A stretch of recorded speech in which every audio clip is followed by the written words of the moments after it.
नमस्कार। राष्ट्रीय धरना स्थल जंतर मंतर पर आप सबका स्वागत है।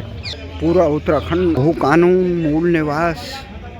और राजधानी गैरसैंण जैसे कानूनों को बनाने की मांग के लिए सड़कों पर है। तो उत्तराखंड राज्य की इस दशकों पुरानी मांग के समर्थन में हम भी राष्ट्रीय धरना स्थल जंतर मंतर पर पहुँचे।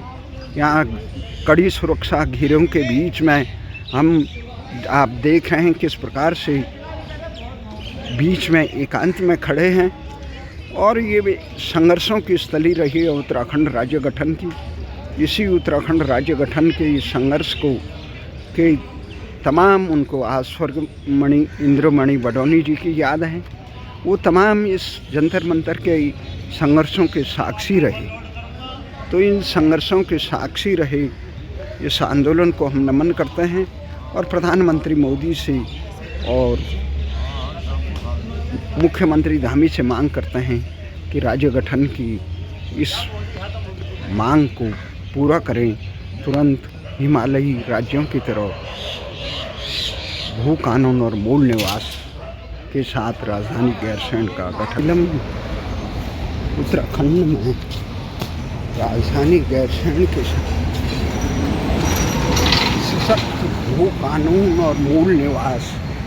हिमालयी राज्य बनाया जाए और इस कानून को मजबूती से बनाने के साथ उत्तराखंड की जन आकांक्षाओं को साकार करने का काम किया जाए। हमारा ये साफ मानना है कि जब तक उत्तराखंड में मजबूत भू कानून, मूल निवास और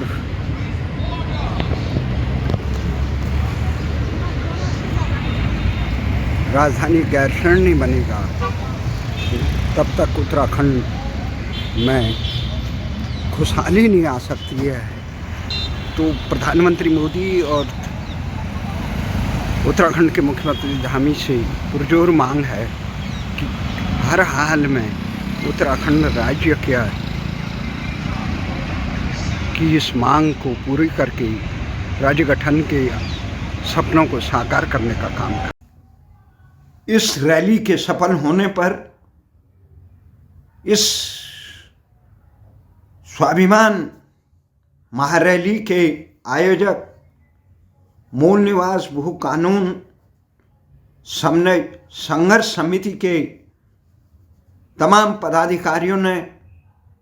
जहां आम जनता को धन्यवाद दिया, वहीं इस रैली ने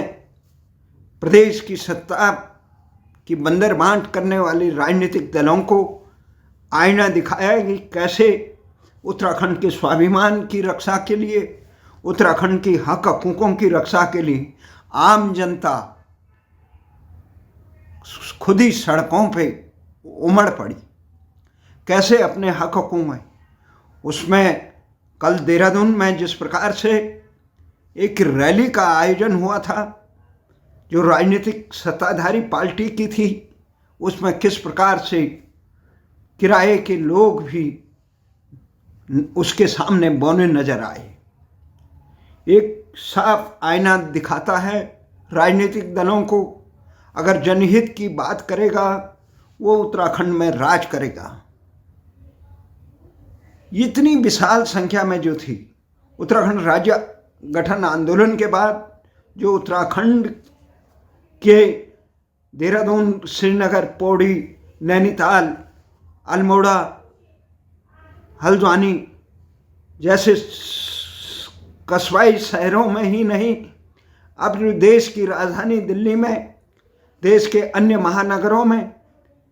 हजारों की संख्या में लोग उमड़ पड़े। जिस ढंग से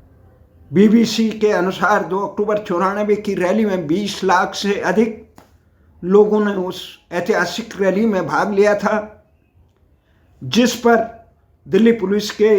अब तक के इतिहास में सबसे ज़्यादा आंसू गैस, हजारों आंसू गैस के गोले छुड़ाए गए थे। लाल किले के सामने तमाम जिस प्रकार से जो रिंग रोड है वो किस प्रकार से टीन के चादरों से कवच जैसा बनाया था, घुड़सवारों ने जिस प्रकार से दमन किया था, ये तमाम एक इतिहास था। उसी की झलक देहरादून में 24 तारीख को आहूत भू कानून मूल निवास स्वाभिमान रैली में दिखाई दी। हजारों की संख्या में यहाँ पूर्व सैनिक से लेकर बच्चे, युवा, महिलाएं इस रैली में अपने विवेक से, अपने खर्चे से, अपने दमखम से अपने स्वाभिमान की रक्षा करने के लिए उमड़ी थी। ये क्यों उमड़े, इस पर गंभीरता से विचार करना होगा। ये केवल ये नहीं कि एक रैली कल हो गई या किसी ने इसका आह्वान किया तब लोग उमड़े।